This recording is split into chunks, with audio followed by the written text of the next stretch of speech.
میرے مقالے کا عنوان ہے ائمہ مساجد کا مقام اور اس کی ذمہ داریاں۔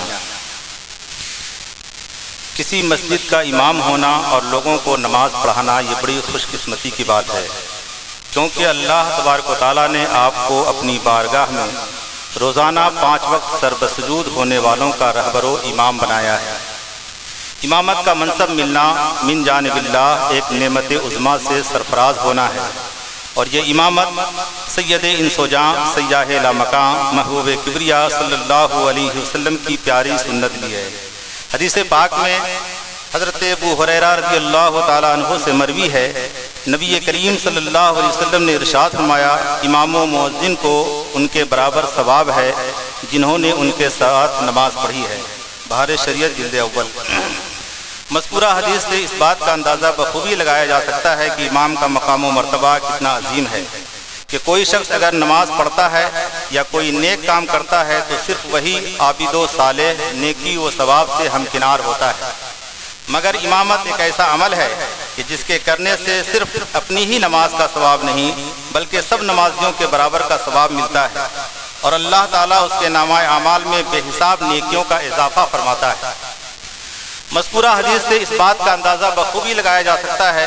کہ امام کا مقام و مرتبہ کتنا عظیم ہے کہ کوئی شخص اگر نماز پڑھتا ہے یا کوئی نیک کام کرتا ہے تو صرف وہی عابد و صالح نیکی و ثواب سے ہمکنار ہوتا ہے،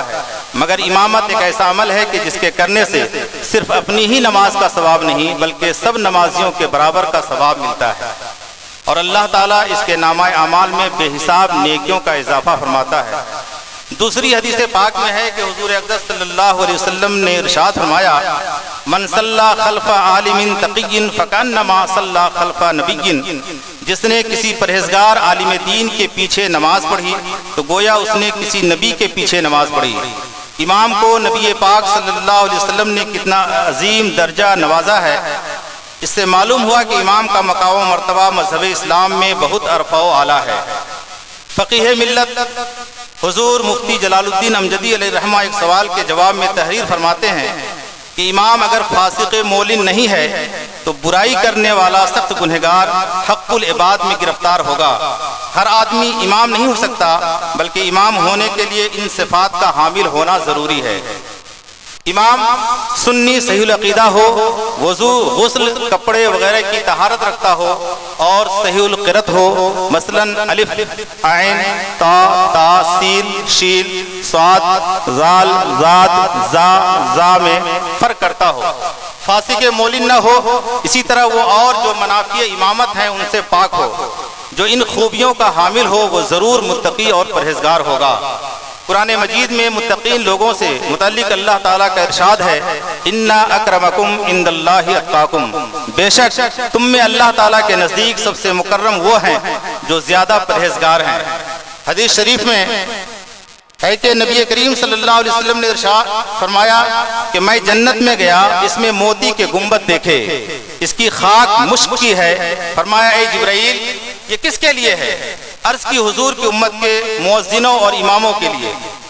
مذکورہ بالا آیت کریمہ اور حدیث پاک سے بات واضح ہو گئی کہ اللہ تبارک و تعالیٰ کے نزدیک امام کا مقام و مرتبہ بہت بلند و بالا ہے۔ مزید مرتبہ امامت کی وضاحت فرماتے ہوئے آقا کریم صلی اللہ علیہ وسلم کا ارشاد مبارک ہے کہ کوئی شخص کسی مقررہ امام کے ہوتے امام نہ بنے اور کسی کے گھر میں اس کی مسند پر نہ بیٹھے،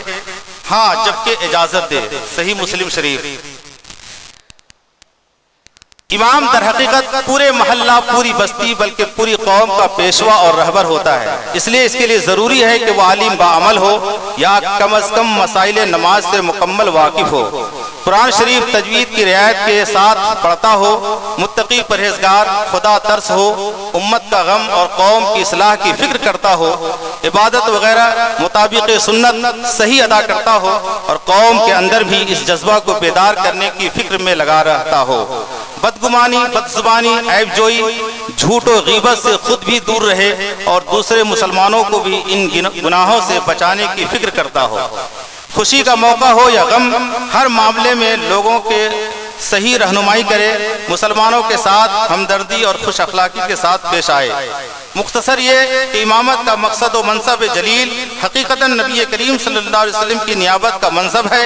اپنے کسی قول و عمل سے اس عظیم منصب کو پامال نہ کرے۔ اس وقت ہم اماموں کی ذمہ داری یہ ہے کہ ہم انما یخشی اللہ من عبادہ العلماء اور العلماء ورثۃ الانبیاء کا نمونہ بنے، چونکہ دین نبی اکرم رسول معظم کی وراثت ہے، اور دین صرف عبادت کے شعبے کا نام نہیں بلکہ سیاست، قیادت، امامت، دیگر امور ہائے امت کا نام ہے، جس کو سرکار مدینہ نے پوری زندگی نبھائی، جس میں ہمیں خوش اخلاق ہونا بے حد ضروری ہے۔ مقتدیوں کے ساتھ کمال محبت و شفقت سے پیش آنا، جس محلے میں ہو ان کے حالات چاہے معاشی، دینی، رفاہی کو بہتر سے بہتر بنانے کے لیے بیدار کرنا، دین کی طرف راغب کرنا، تعلیمی میدان کو استوار کرنا، دینی، دنیاوی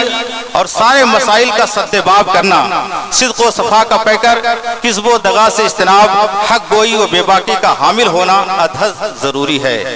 وآخر دعوانا ان الحمد للہ رب العالمین۔ السلام علیکم ورحمۃ اللہ وبرکاتہ۔